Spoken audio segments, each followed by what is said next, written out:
Today in class we had a guest lecturing again today. It was Dr. Larry Jacobs. He's the Superintendent of Schools from Wolf Creek School Division, which is up sort of by Sylvan Lake. It's the Bentley-Rimbey area up there. And his school division has approximately 7,600 students, kindergarten to grade 12, and give or take about 1,000 teaching and support staff. So what was mostly interesting about his conversation he had with us today, for me, was the differences between his school division and the division that I work for.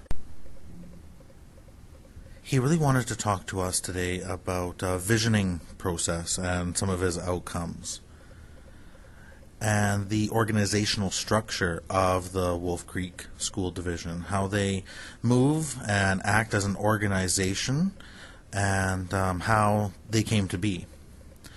He talked to us about 3 different organizational structures. This is what most organizations, not necessarily school boards, but organizations will use to structure. He talks about a traditional hierarchy, sort of a top-down pyramid system, or a flat system where different departments, different parts within are allowed some autonomy, and also a vision-led structure. What was really interesting and engaging about his conversation with us is that even though it was presented via video conference, he was in his office, I believe it was up in Pinoca,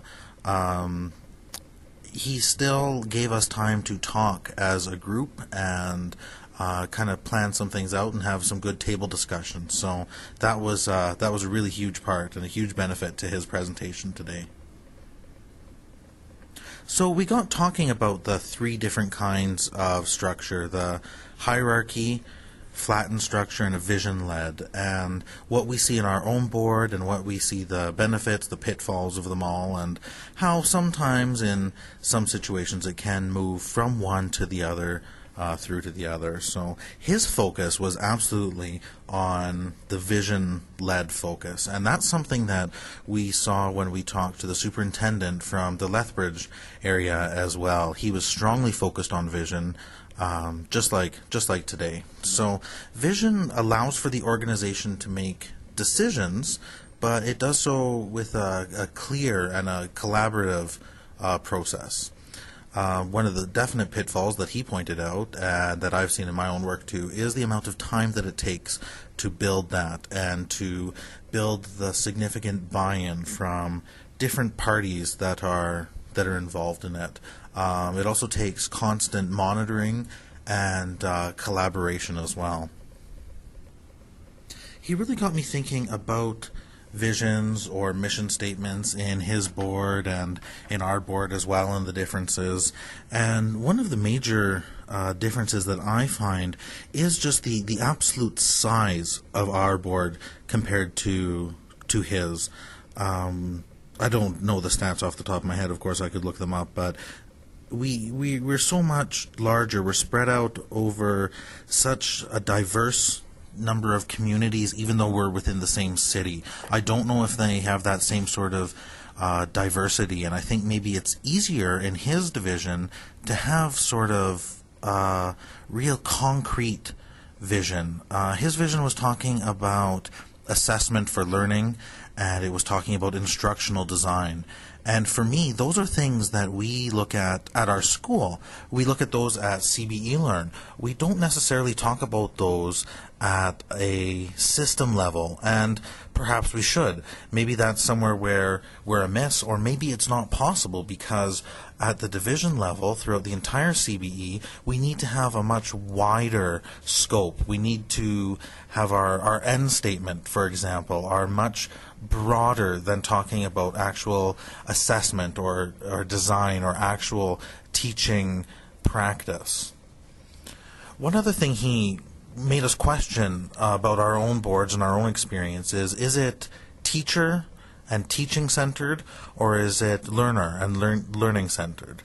And I believe that we all agreed that the schools and the environments that we're in are learner centered. So that is something that we have in common. and I don't know, because I am still relatively new to the profession, how new that's been, or if it's taken a while for that to spread throughout the entire province. But it was nice to see that that's one thing that we're all on the same page with. Morris asked us to go through 4 major questions as we're reviewing these presentations. And the first one is, from your perspective, why is IT in education important? Larry didn't specifically answer this, but he did tell a story that gave us a pretty good insight. He was talking about when his son came home one day with a piece of paper and a pencil and started to work on an assignment. The teacher had asked them to do that rather than to do it on computer or to word process it. And so Larry said that, that's certainly up to the individual teacher, but he didn't understand that. If the technology is there, if it's available, why would you not make use of it? One of his staff made an example once too, saying, we don't take students to the pencil room. Why do we need to take them to the computer lab? Why isn't that part of our everyday? And so through his example, I think that really does show his view for technology in education. The other question we're asked about is characteristic of successful leaders. And again, without referencing that explicitly, I think that his view was fairly clear. He has strong vision. He has strong faith in his staff that works with him and for him. And they seem to have a real strong sense of community throughout the entire division. There's times where the entire staff does get together. And for me, that was really interesting to think about, only because, again, with the size of my board, that's not physically possible. And so what I need to reflect a little bit more on the differences between my board and some of the other boards, and what they do and what works for them and what works for us and why. So I think that that's really given me a lot to think about just because of the differences. Again, this was a fascinating experience, and I'm really glad we had the chance to speak to the superintendent.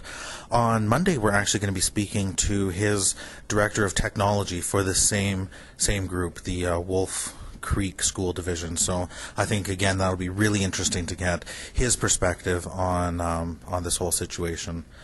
One thing else I'd like to note is that this division, the Wolf Creek School Division, was one of the leading divisions where the research was done that this master's program I'm in right now was based on. So we really are going to the experts. And again, kudos to our instructors for making sure that they can make those connections and bring those people in to help us out along our way.